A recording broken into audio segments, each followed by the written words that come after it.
I just wanted to do a quick review on this faucet and tell you about my experiences installing it myself. It came in a plain box, but it was packaged really nicely with all the important bits protected by foam. On top, you have the installation instructions, and once you pull off the top layer of foam, you have all the parts you need to install this, assuming you have 3/8 hose connectors on your water lines. So in the box, you have your water line connectors, the weight you will put on the hose to make it retract, and then the main faucet. It comes partially disconnected, but all you have to do is put the two parts together. It just slides in and there's no tools required for this part. Overall, the faucet feels well made and pretty sturdy. The faucet handle is smooth and easy to operate. So before installing this, I went ahead and connected the water lines to the faucet. They are color coded. This made getting it through the opening in the counter a little harder, but I feel this was still easier than trying to connect them under the sink.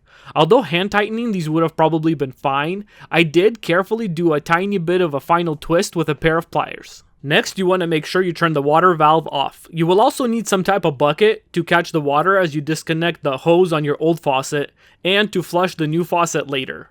Then unscrew and remove the old faucet. And that was all the prep that was needed before I could install the new faucet. Depending on the diameter of the opening in your counter, it might take a little bit of maneuvering to get the hoses into the opening. Now this was a bit difficult to record, but you want to screw on the bottom part with the rubber seal first, then the metal washer, and then the metal bolt.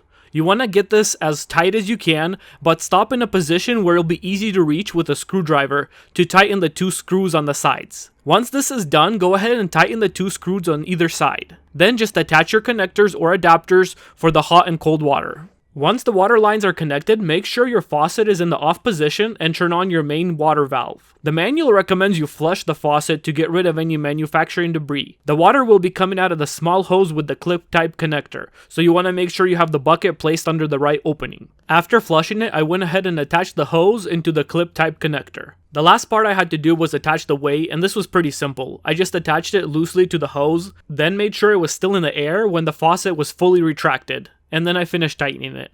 And that's it. I'm not a plumber by any means, but I was able to get this done without any issues. I'd say the installation was fairly simple and the instruction manual was easy to follow. I've been using this faucet for about a month now and it works great without any issues.